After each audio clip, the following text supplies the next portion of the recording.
Sekarang itu orang lebih banyak mengajar, bukan mendidik.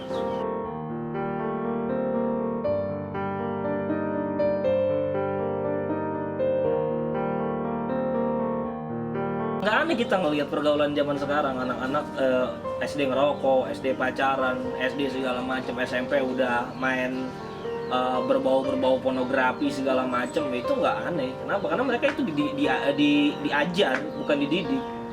Kalau mereka didik itu disentuh dari hatinya, dari pergaulannya, dari perilakunya, dari segala macamnya gitu.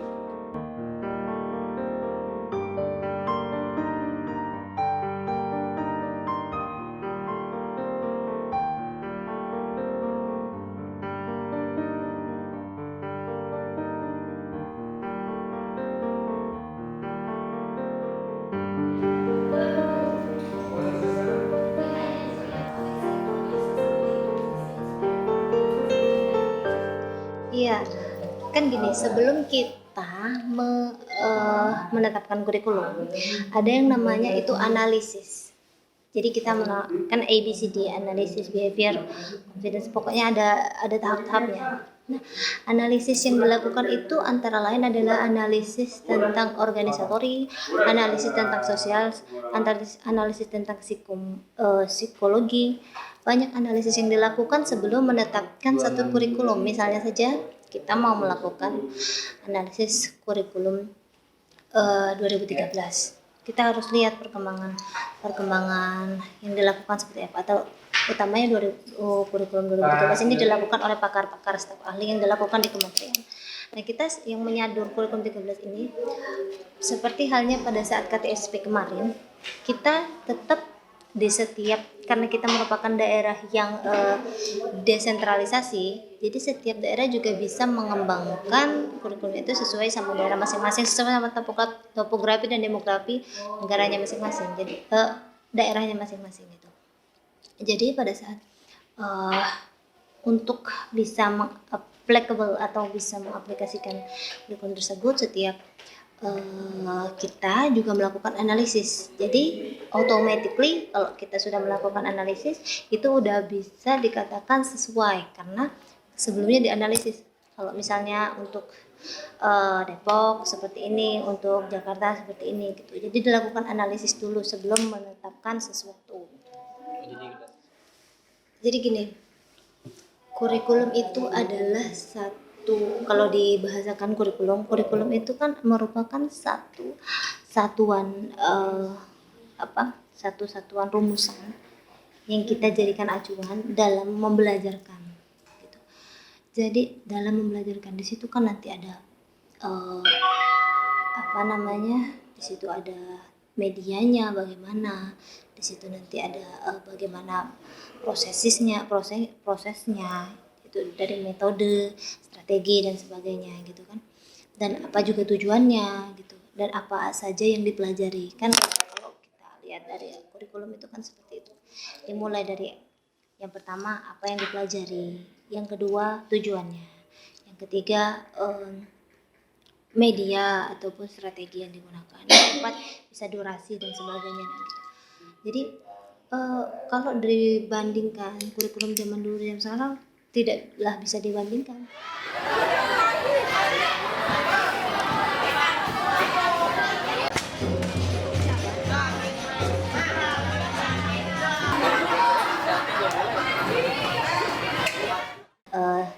Dan difasilitasi dengan sebaik mungkin gitu, agar pendidikan itu dapat merata, karena kan memang tujuan dari pendidikan ini dari menurut Menteri Pendidikan Muhadjir Effendi di Hari Pendidikan kemarin kan, pendidikan yang berkualitas dan merata. Jadi setiap orang itu berhak untuk yang namanya long life education. Jadi pendidikan untuk siapapun dan kapanpun, apapun pekerjaannya, bagaimanapun kondisinya, dia itu juga berhak mendapatkan pendidikan gitu. Jadi program paket tetap menjadi program unggulan.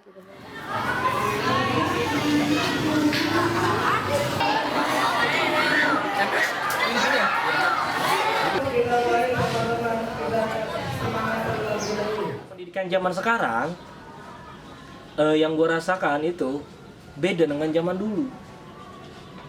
Kalau zaman sekarang itu murid dilindungi, guru dihakimi. dengan kasus yang kemarin yang Iya kan banyak sekarang kasus ya, guru karena menghakimi murid jadi guru di penjara gitu. Jadi lucu gitu loh. Jadi lucu buat gue pribadi, oh ini kocak loh. Guru di penjara, guru dihakimi, murid dilindungi gitu. Sementara yang ngajarin guru, murid dapat ilmu dari guru gitu kan. Memang sih banyak juga ya kasus pelecehan seksual dari guru-guru pribadi gitu ya. Tapi jangan dijadikan asumsi bahwa guru itu sekarang harus dihakimi. Kalau segala macam kesalahan guru itu harus dihakimi gitu, bukan. Karena gue ngerasain pendidikan dulu itu, wah salah aja main sabet. Salah aja udah dipukul anak-anak gitu. Dan coba lihat jadinya orang-orang zaman dulu gitu loh, masalah dalam pendidikannya. Cobalah lu lihat menteri-menteri zaman sekarang, presiden lah, yang lain lah, dokter, pejabat segala macam. Memang pendidikan zaman kapan? Zaman dulu kan pasti. Jadi modernisasi itu harusnya kita bisa manfaatkan perpaduan antara pendidikan zaman dulu gitu loh.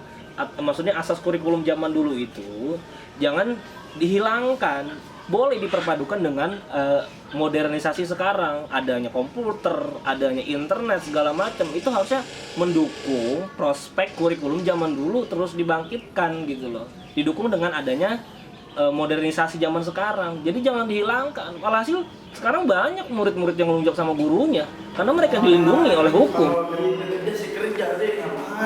Ya Rukia kali bu, Rukia kali bener bu. Yang keren, yang keren kalau berarti.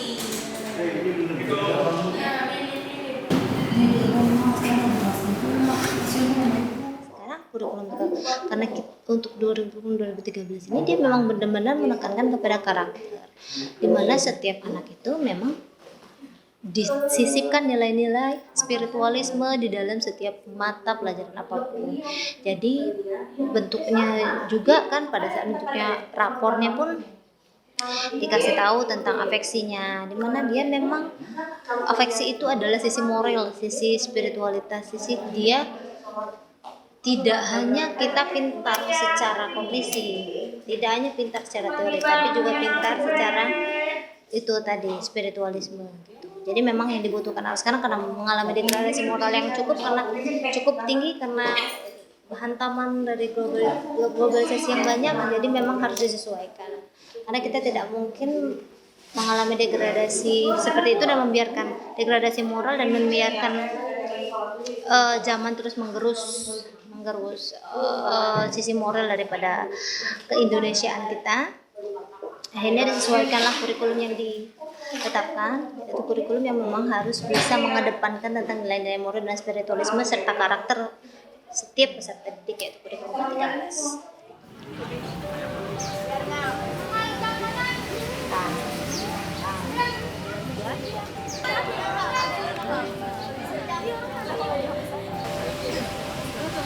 Kalau masalah kendala banyak, mungkin karena fasilitas kurang, emang banyak sih masih yang kurang, ruang kelas yang kurang memadai, masih kadang kelas juga kurang karena masih nyampur sama SMP. Di sini sih asik-asik aja. Jadi guru sama temen tuh kayak guru sama murid itu kayak temenan aja, nggak ada. Tapi tetap murid sini hormat sama guru. Kalau kata orang dulu mah, murid sama guru tuh harus hormat. Dulu tuh bahkan murid dipukul guru itu nggak kata apa-apa. Mungkin karena sekarang anak-anaknya yang lebay aja. Jadi dianuin guru dikit, dimarahin dikit, dilaporin, dimarahin dikit, dilaporin. Jadi itu sebenarnya salahnya di siswa. Guru tuh nggak kenapa-kenapa. Jadi kita tuh harus tetap hormat sama guru, walaupun guru itu gimana-gimana.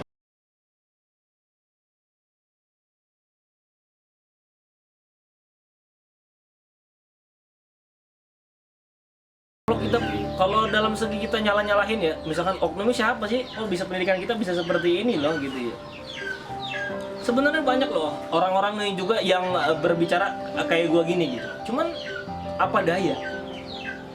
Karena zaman sekarang itu orang nggak akan dilihat tanpa punya jabatan.